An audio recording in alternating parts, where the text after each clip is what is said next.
Bonjour, c'est Aïssa Maïga pour Road to Cinema.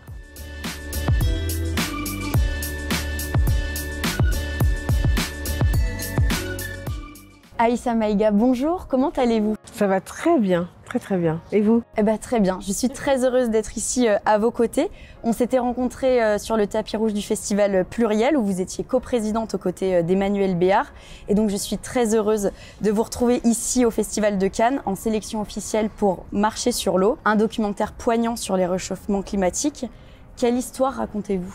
C'est l'histoire d'une jeune fille qui s'appelle Houlaye, qui a 14 ans. C'est l'histoire de sa famille, de sa communauté villageoise. Ça se passe au Niger, dans un village qui s'appelle Tatiste, qui est à environ à 15 heures de route de la capitale, qui est isolé dans une région qui s'appelle l'Azawad et qui est vraiment en proie à la sécheresse. Et c'est un film que j'ai voulu raconter de l'intérieur, un film d'immersion. Alors il n'y a pas de voix off, il n'y a pas de chiffres qui sont donnés sur le climat, le réchauffement climatique, etc. On a vraiment voulu parler de la question du manque d'eau en relation avec le réchauffement climatique, mais à hauteur d'être humain. Et le film, il est emmené par toutes ces personnes qui sont plus charismatiques les unes que les autres, qui sont des héros du quotidien et qui sont vraiment face à un défi permanent pour trouver de l'eau, alors même que le réchauffement climatique que subit la planète n'est pas du tout de leur fait. Il est vraiment en grande partie du fait des puissances industrielles. Montrer ces visages, donner à entendre ces voix, pour moi c'était très important parce que c'est une région d'où je suis originaire, du Mali et du Sénégal. Mon père était du Nord Mali, une région très aride, dans laquelle j'ai passé des moments de vacances, enfants et adolescentes, qui m'ont énormément marqué, des moments de vie, de famille. À quel moment vous vous êtes rendu compte de ce désastre climatique dans cette partie du monde? Enfant, je pensais que c'était normal, que c'était juste le climat proche du Sahara qui voulait ça. Adolescente, moi je fais partie d'une génération à laquelle on parlait quasiment pas d'écologie. Et c'est vraiment il y a quelques années que j'ai pris conscience à travers les informations, à travers les documentaires, à travers les plaidoyers, les prises de parole qui sont très importantes sur le sujet. Et faire ce film, ça m'a aussi beaucoup appris sur la manière sur la manifestation en fait du réchauffement climatique. Ça veut dire quoi? Ça veut dire que il y a 25 ou 30 ans, c'est quoi? C'est une génération. La saison des pluies dans cette région durait 6 mois. Et il y avait de l'eau, les terres étaient irriguées pendant le reste de l'année. Ces populations étaient relativement riches parce qu'ils avaient du bétail, des cheptels importants, parce que les pâturages étaient importants, parce qu'ils pouvaient vendre des bêtes de temps en temps et se nourrir du lait, c'est quand même la base de l'alimentation des peuls nomades. Et en 25 ou 30 ans, la saison des pluies a diminué. Elle dure 2 mois, 3 mois quand c'est vraiment une bonne année. Et le reste de l'année, l'eau disparaît petit à petit. Et en fait, ça, je n'en avais pas conscience avant de faire ce film. Je ne savais pas, je ne m'étais pas renseignée sur l'impact sur les pluies, vraiment sur les eaux de pluie. Et ce qui est intéressant, c'est de se dire qu'une fois qu'on a fait ce constat, on peut réfléchir à quels sont les moyens d'en sortir. Donc un forage, comme c'est ce qu'on montre dans le film, c'est un moyen immédiat de permettre aux populations d'accéder à une eau saine, totalement abordable grâce aux technologies, une eau qui permet aux enfants de ne pas passer leur temps à aller puiser de l'eau au puits et qui leur permet d'aller à l'école. Enfin, la question de l'eau rejaillit sur énormément de domaines de la vie quotidienne. Et pour moi, ce film a vraiment changé ma manière de voir, aussi parce que j'ai accédé à quelques connaissances sur l'agroforesterie. L'ONG Amaniman qui a collaboré au film fait justement, on développe ce genre de projet qui consiste à mettre en place des systèmes de retenue des eaux de pluie qui permettent d'irriguer de nouveau, qui permettent de végétaliser et de reverdir des zones entières, de relancer les pâturages. Donc ça, ce sont des perspectives qui donnent énormément d'espoir. Marcher sur l'eau a été tourné dans le nord du Niger entre 2018 et 2020, dans le village de Tatiste. Comment ça s'est passé, la rencontre avec ces victimes du réchauffement climatique?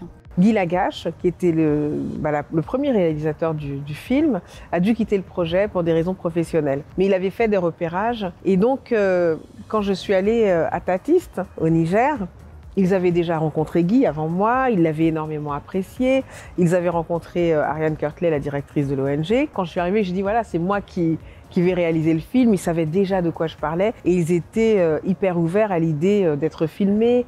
Et vraiment, les gens me disaient écoute, tu viens chez nous, tu nous dis ce dont tu as besoin et il n'y a aucun problème. Le tournage, ça a été aussi savoir quand tourner, quand laisser les gens tranquilles, quand, lorsqu'on les sollicitait pour les filmer, envoyer des voitures au puits pour leur éviter d'avoir en plus de leur collaboration au film à aller chercher de l'eau. Voilà, il a fallu faire plein de petits aménagements pour soutenir les gens au quotidien. On n'arrive pas dans une région comme ça en n'aidant pas un minimum. C'est impossible. Et d'ailleurs, la production a aussi fait un don au village. Et à la fin de chaque session, on rémunérait, enfin on défrayait les personnes pour le temps qu'ils avaient passé avec nous. Et ça a été passionnant d'arriver au début en expliquant ce qu'on allait faire avec un film. Et ça restait très abstrait pour beaucoup de gens, parce qu'il n'y avait jamais eu de tournage, évidemment. Et puis, deuxième session, les gens s'attendaient un peu plus à ce qu'on allait faire. Troisième session, il y a un naturel qui s'est installé quand on filmait, pas simplement quand on filmait, mais dans l'appréhension, dans la compréhension de ce qu'on faisait, pourquoi on demande le silence. Enfin, ça, ils l'ont compris dès le début, évidemment. C'était marrant de voir que les codes des tournages étaient de plus en plus familiers, en fait, aux personnes, aux habitants du village. Je suis très curieuse par les conditions de tournage qui ont dû être faites, parce que la zone est assez désertique. Comment ça fonctionne ? Alors, aller tourner dans une zone aussi désertique, ça veut dire tout emmener avec soi. Les couverts, les assiettes, l'eau, la nourriture, les lits de camp. Enfin, on emmène tout ce qu'il faut parce que voilà, il faut parer à tout. Au niveau du matériel, Ruslan Dion, mon chef opérateur, prévoyait très large en termes d'optique, on a tourné avec différentes caméras, avec des drones. Il a vraiment prévu tout ce qu'il fallait. Je ne me suis jamais retrouvée j'ai jamais réussi à le coincer, jamais. Et donc ça veut dire aussi partir avec un groupe électrogène pour recharger toutes les batteries, etc. Et je dois dire que travailler avec une équipe aussi dédiée au film, aussi impliquée et aussi respectueuse des populations qu'on filmait, je pense notamment à Mathieu Mange-Matin, notre ingénieur du son, qui était très jeune et dont c'était le premier film en tant que chef, et qui malheureusement nous a quittés l'année dernière. Je ne peux pas oublier l'implication qu'il a eue, c'est impossible de ne pas se souvenir des heures de discussion avec les femmes. Il avait un succès fou là-bas. Il avait vraiment le canon de beauté qui plaisait à ces dames Peul Wodabé. Il aurait pu se marier 10 fois. Je ne peux pas oublier l'implication avec les enfants. On a beaucoup de photos où les enfants tiennent la perche pour l'aider au son, à certains il donnait le casque. En fait, c'est plein de moments de vie partagés qui montrent qu'on est juste ensemble et qu'on est vraiment accueillis dans ce village et qu'on y trouve notre place, qu'on tisse des liens en fait. C'est vraiment une histoire de liens et de regards. Disons que moi je pouvais pas imaginer filmer les gens d'en haut, quoi. Les filmer avec surplomb, les observer un peu comme des insectes comme ça, avec une voix off. Les moyens de subsistance des Peul Wodabé. Enfin, je ne pouvais pas envisager quelque chose qui ne soit pas de l'ordre de l'immersion. Et je voulais vraiment plonger les spectateurs dans le rythme de ce village, dans la lumière de ce village. Pour ça, vraiment, l'équipe m'a énormément aidée, y compris l'équipe à Paris, au montage, tout le monde, la production, la distribution. C'est vraiment un film qui a fédéré énormément d'énergie et de très très belles énergies. Mais c'est ce qu'on ressent énormément dans la caméra, c'est ce regard bienveillant. Donc Aïssa, vous êtes membre du collectif 50-50. Vous étiez présidente du festival Pluriel, un festival essentiel qui défend l'inclusion et la diversité au sein de notre industrie. Vous y avez présenté Regard Noir, un documentaire qui traite de la position et de la représentation des femmes de couleur noire dans le cinéma. Aujourd'hui, nous sommes au festival de Cannes pour marcher sur l'eau. Le cinéma est-il votre arme pour exprimer l'humaniste que vous êtes? C'est mon moyen de communication favori, l'écriture également. J'ai toujours abordé mon métier comme une quête de sens. Pas forcément comme un engagement au sens politique uniquement, mais vraiment dans une quête de sens, que ce soit dans les comédies, les drames, tous les styles de films pour moi doivent avoir un sens et nous raconter quelque chose de nous, tout en nous faisant rire ou pleurer. Mais j'ai toujours su aussi que je voulais réaliser des films et j'ai mis le temps pour me sentir légitime, pour le faire, pour trouver le bon sujet. Et aujourd'hui, avoir fait 2 films qui sont sortis en 2021, pour moi, c'est une énorme validation.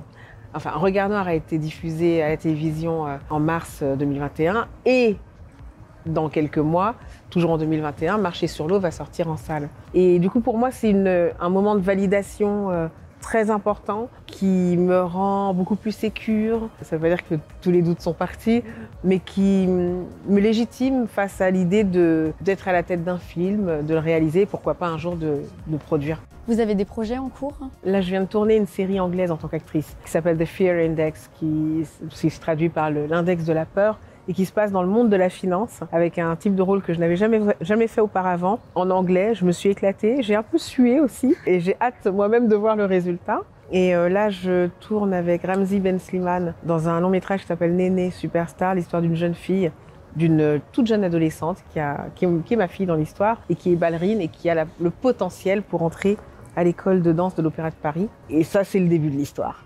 Et je vais tourner avec Éric Métayer et Andrea Bescon dans une comédie sociale piquante, drôle, émouvante qui s'appelle Quand tu seras grand. Bah, félicitations, on a hâte de vous retrouver. Marcher sur l'eau sortira au cinéma le 10 novembre 2021. Donc j'invite à tout le monde évidemment à aller le voir. Aïssa, merci pour votre temps, merci pour votre générosité. Merci à vous.